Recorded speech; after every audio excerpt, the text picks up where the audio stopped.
Bismillahirrahmanirrahim. Assalamualaikum warahmatullahi wabarakatuh. Perkenalkan, saya Rizka Damayanti dengan nomor NIM 7021199076. Mata kuliah Teknologi Pangan dan Gizi. Pada presentasi kali ini saya akan menjelaskan teknologi pengasapan sederhana dan mutakhir, prinsip dan perubahan yang terjadi serta dampak pengasapan terhadap mutu pangan.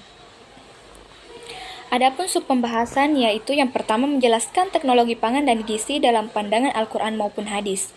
Yang kedua, mampu memahami teknologi pengasapan sederhana dan mutakhir, prinsip dan perubahan yang terjadi serta dampak pengasapan terhadap mutu pangan.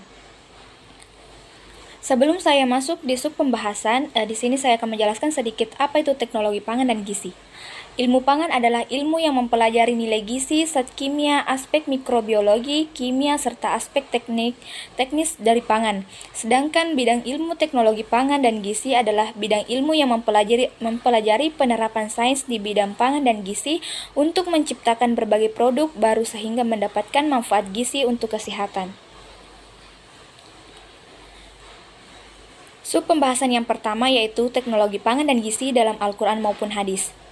Adapun ayat atau hadis yang menjelaskan dalam aspek ilmu teknologi pangan dalam surah Al-A'raf ayat 31 menjelaskan tentang pentingnya mengkonsumsi makanan yang halal dan tidak berlebihan dalam mengkonsumsinya. Yang berbunyi, Ya bani Adama hususinatukum inda kulli masjidi wa kulu masyrabu wa la tusrifu innahu la yuhibbul musrifin. Yang artinya, wahai anak cucu Adam, pakailah pakaianmu yang bagus pada setiap memasuki masjid, makan dan minumlah, tetapi jangan berlebih-lebihan. Sungguh Allah tidak menyukai orang yang berlebih-lebihan. Dalam ayat tersebut menjelaskan bahwa perintah Allah agar manusia mengkonsumsi makanan dan minuman yang halal dan dalam jumlah yang sesuai yang diperlukan oleh tubuh. Selain ayat tersebut, Rasulullah SAW pernah bersabda yang pernah diriwayatkan oleh At-Tirmizi, Ibnu Majah, Hakim dan Ibnu Hibban sebagai berikut. Tidak ada wadah yang lebih buruk yang dipenuhi oleh seorang manusia selain perutnya. Dia sebenarnya hanya membutuhkan beberapa suap untuk menopang hidupnya. Karena itu, perut perlu dibagi menjadi 3 bagian, yaitu sepertiga untuk makanan, sepertiga untuk minuman, dan sepertiganya untuk udara. Hadis riwayat At-Tirmizi, Ibnu Majah, Hakim dan Ibnu Hibban. Pembahasan selanjutnya yaitu definisi pengasapan. Di sini definisi pengasapan ada 3. Yang pertama, pengasapan adalah salah satu cara mengolah dan bersifat mengawetkan dan mendukung diversifikasi pangan. Yang kedua, pengasapan merupakan kombinasi penggaraman, pemanasan, pengeringan dan pelekatan komponen asap pada bahan pangan. Dan yang ketiga, pengasapan merupakan salah satu cara untuk pengawetan dengan memanfaatkan sumber panas yang berasal dari asap, hasil pembakaran kayu atau bahan lainnya.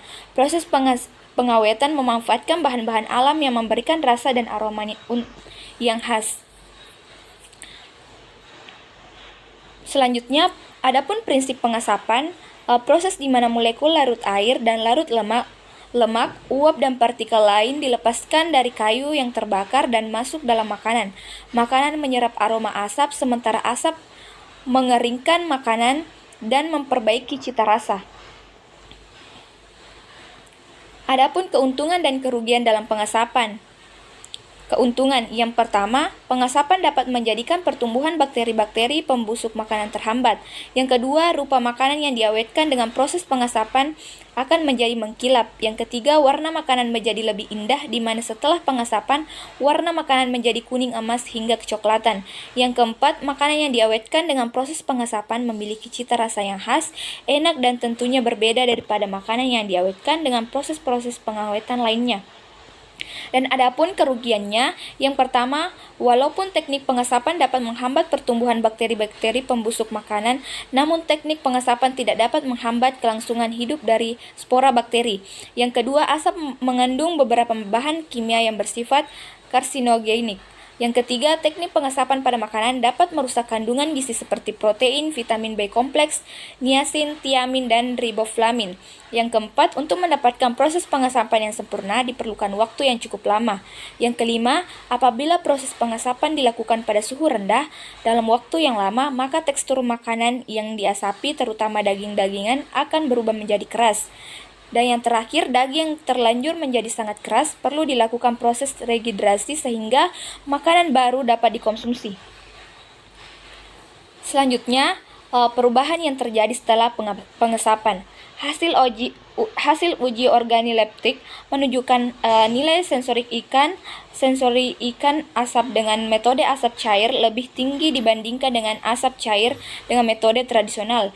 Ikan asap dengan metode asap cair memiliki kenampakan, bau, rasa, dan tekstur yang lebih baik dibandingkan ikan asap tradisional karena suhu yang digunakan lebih terkontrol dan prosesnya lebih higienis.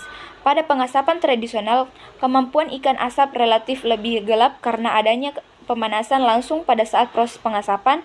Bau ikan asap dengan metode tradisional diikuti bau terbakar karena menggunakan keterampilan langsung, sedangkan bau ikan asap dengan asap cair relatif spesifik dengan bau asap kurang kuat. Rasa ikan asap kedua produk cukup kuat. Tekstur ikan asap tradisional lebih keras karena suhu yang digunakan tinggi sehingga produk menjadi kering, sedangkan tekstur ikan asap dengan asap cair lebih padat, kompak, dan utuh. Pengasapan dengan metode berbeda, tradisional dan asap cair, pada ikan asap berpengaruh nyata terhadap karakteristik kimia, fenol, pH, mikrobiologi, TPC dan E. coli, dan sensori. Ikan asap dengan metode asap cair relatif mempunyai kualitas lebih baik dibandingkan metode tradisional dengan nilai mikrobiologi E. coli yang lebih rendah, menunjukkan metode asap cair lebih higienis dibandingkan metode tradisional. Dan pembahasan yang terakhir yaitu dampak dari pengasapan. Yang pertama, susut dan perubahan protein akibat panas dan asap. Yang kedua, terbentuk hidrokarbon aromatik yang berbahaya. Dan yang ketiga, dan apabila suhu semakin tinggi dan lama pengasapan akan menyebabkan menurunnya nilai kadar lemak, kadar air bahan menurun, menyebabkan kandungan bahan padatan misalnya protein, lemak, dan zat-zat vitamin akan meningkat. Sekian dari persentase saya. Wassalamualaikum warahmatullahi wabarakatuh.